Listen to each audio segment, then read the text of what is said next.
Even in spirituality, to see each other. I was also greatly tempted to conduct few more sessions online so that we can interact. One dear brother of ours from Madhya Pradesh, he posed a question, and that tempted me, or rather coerced me, to begin this series every Sunday. He put a question based on his reading from Truth Eternal, asking a question that what is this clay and the fertile soil which is compared in relationship with God and Satan, the role of the mind in the whole process. Mind can become a precious thing, a fickle mind, disturbed mind, restless mind. It can become the precious thing, meaning a very fertile soil for a Satan. While the same mind, when it is regulated, it becomes a fertile soil for God. But when it is not regulated, it is useless for God.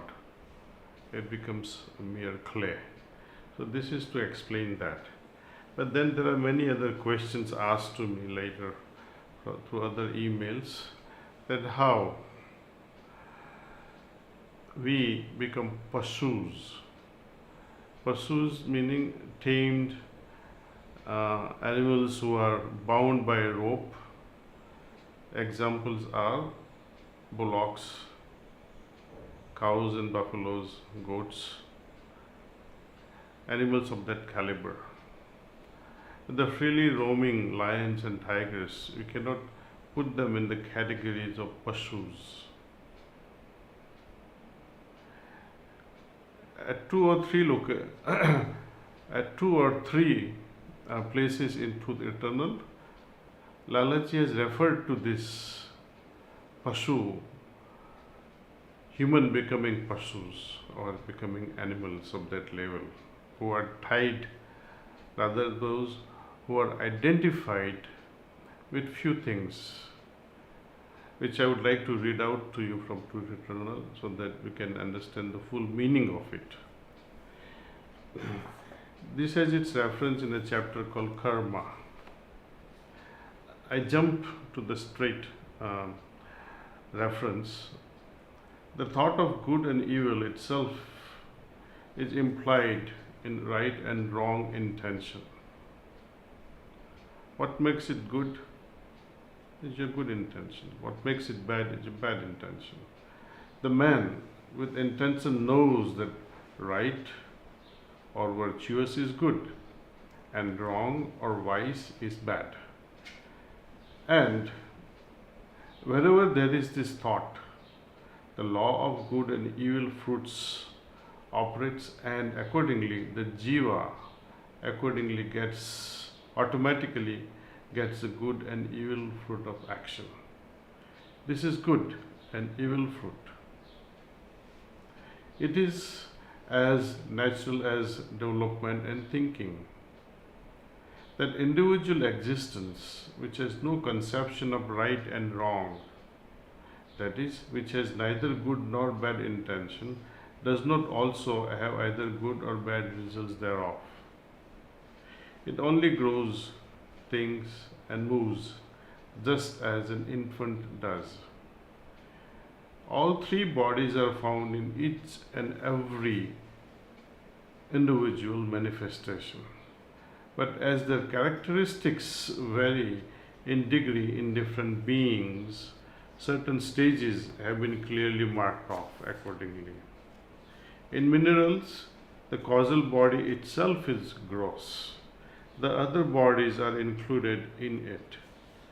Though it is outwardly insensible, it draws, combines and absorbs the atoms in the same way as a man in deep sleep is fed milk. In minerals, the causal body, the state of deep sleep or susupti are in a gross condition. The second category of existence, plants, have gross body, along with causal body, which also includes a subtle body. They draw and combine the atoms, both mobile and static, and absorb them in a way similar to the condition of newborn. Both the dream state and deep sleep state, or swapna and susupti, are found in them. In animals, all the three bodies, the gross, the subtle, and the causal, they exist. They eat, drink, sleep, and wake, and experience joy and sorrow in all these three bodies. The conscious, dream, and deep sleep states, all these are found in them. In man also there are three bodies, gross, subtle, and causal. Their nourishment, growth, progress, thought, and happiness get strength in connection with these bodies. Some among them have kind of fourth state, which will be discussed at the end of this series, but I can tell you what this fourth state Lalaji Sahab is talking about is a Turiya state. Turiya state is something we experience during our deep and most absorbed sittings. And when this Turiya state lasts, even with open eyes during our mundane working hours, it becomes what we call Turiya Tit condition, meaning you are able to retain the condition which we had with closed eyes during sittings, has now spilled over during our waking and working state. Those in whom this condition is started are to be counted among men. Otherwise, they are as good as animals, pasus. Because pasus are bound by rope to a post. जैसे कहते हैं ना, पशु को बांध देते हैं खीते पे, उसको पशु कहते हैं. तो हम लोग भी बंधे हुए होते हैं, लेकिन जिसमें तुरिया की कंडीशन आ गई, those who remain absorbed and remain aware, वो जागृत रहते हैं. डीप स्लीप में भी उनकी हालत ऐसा नहीं है कि वो सोते नहीं है, सोते हैं, लेकिन they are full of awareness of their inner state. Even when you tap them and you wake them up, they are not groggy. Their consciousness returns with a smile, with a good response. They don't get upset, oh, why did you tap me and woke me up? ऐसा नहीं कहते हैं. वो बंधे हुए नहीं है, उनको पूरा फ्रीडम है, इसलिए उनको पशु नहीं कह सकते. पशु उनको कहते हैं जो बंधे हुए हैं अपनी आदतों से, अपने विचारों से. तो आगे लालाजी साहब कहते हैं कि कौन कौन बंधे हुए हैं और क्यों बंधे हुए हैं. Those in whom this condition is started are to be counted. There are very few. बहुत कम लोग ऐसे हैं. Otherwise, they are as good as pashus. They belong to the category of beasts. They are not even animals, they are beasts, Lalaji says. If you observe the movements and actions of such men, you will find that they do all these things that animals do. Narapashu, slave of a man. Guru Pashu, slave of a guru. Striya Pashu, Veda Pashu. Sansara. मनुष्य सोई जानिए जाहि विवेक विचार. नर पशु, गुरु पशु, स्त्रिया पशु, वेद पशु, संसारा. मनुष्य सोई जानिए जाहि विवेक विचार. ये बहुत बहुत सुंदर पंक्ति है ये. जिनमें ये विवेक नहीं है वो गया. Those who worship or follow man gurus, women, and the Vedas, they're all beasts. He alone is a man who is capable of thinking and discriminating.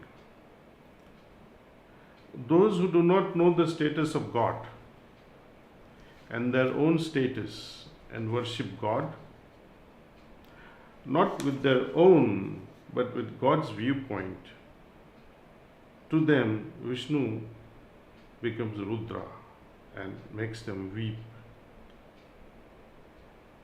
जैसे ब्लाइंड फेथ रख के कई लोग सुनते रहते हैं, गुरुजी ने कहा है, गुरुजी ने कहा है, लेकिन कुछ अंदर से सोचते नहीं है कि सही में मेरे लिए है कि नहीं।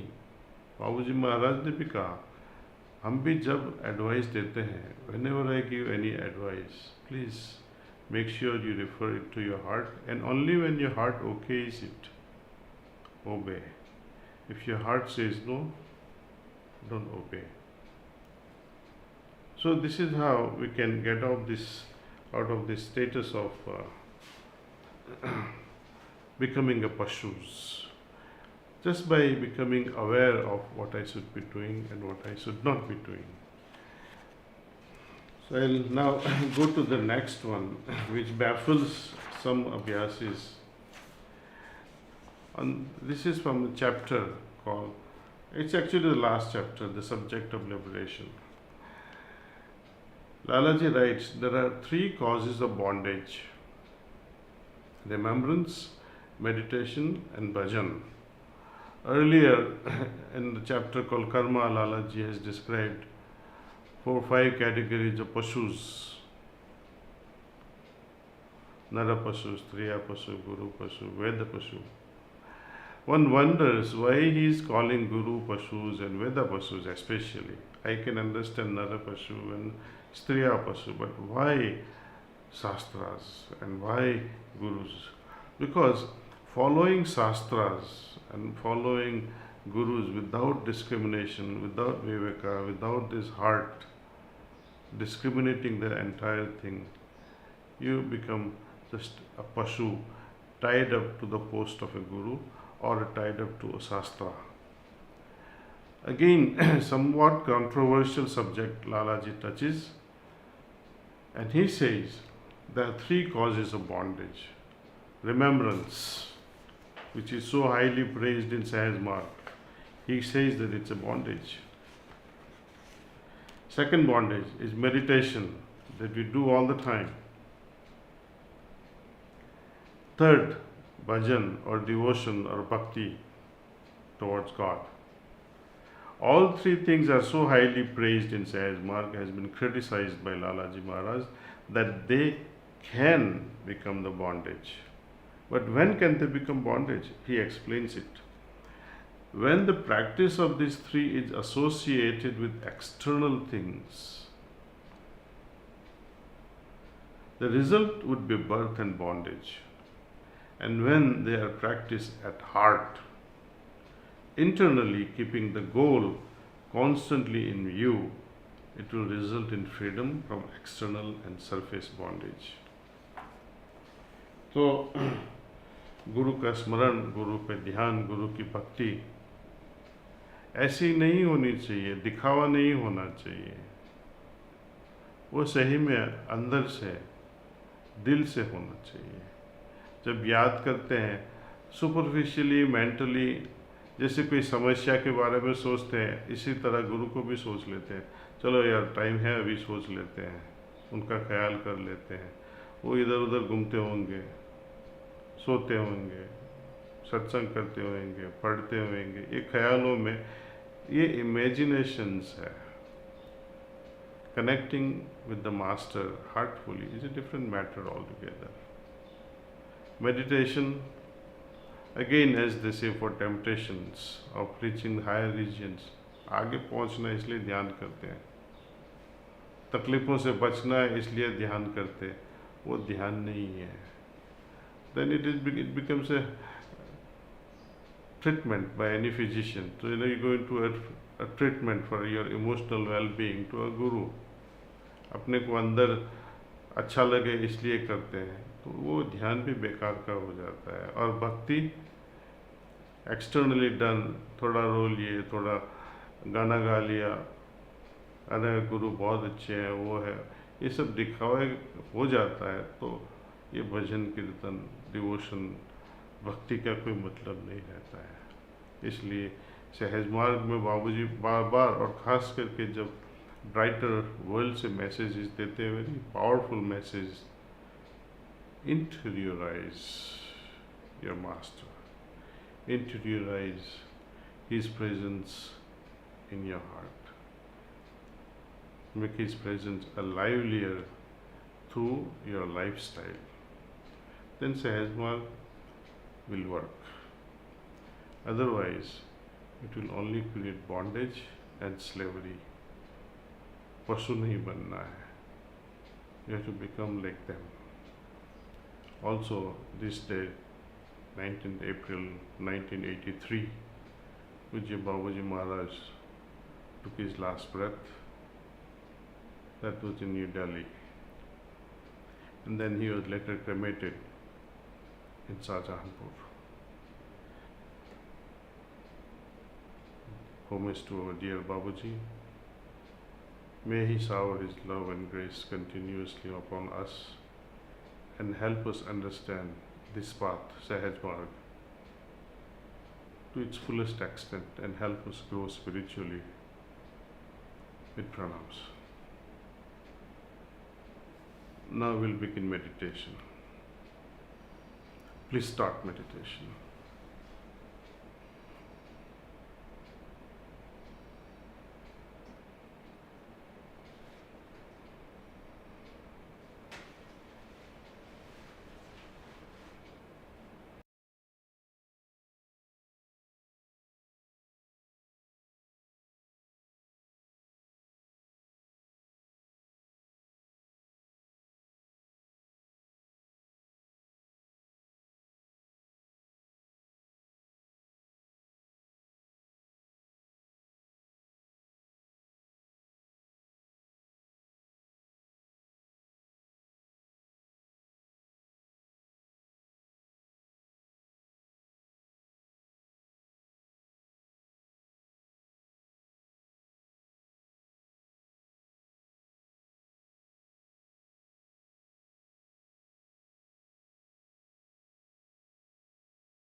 That's all.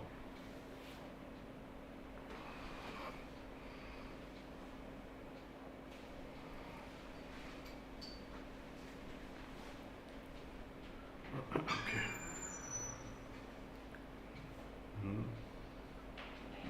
So I write it down. रहने दो, म्यूट हो जाएगा.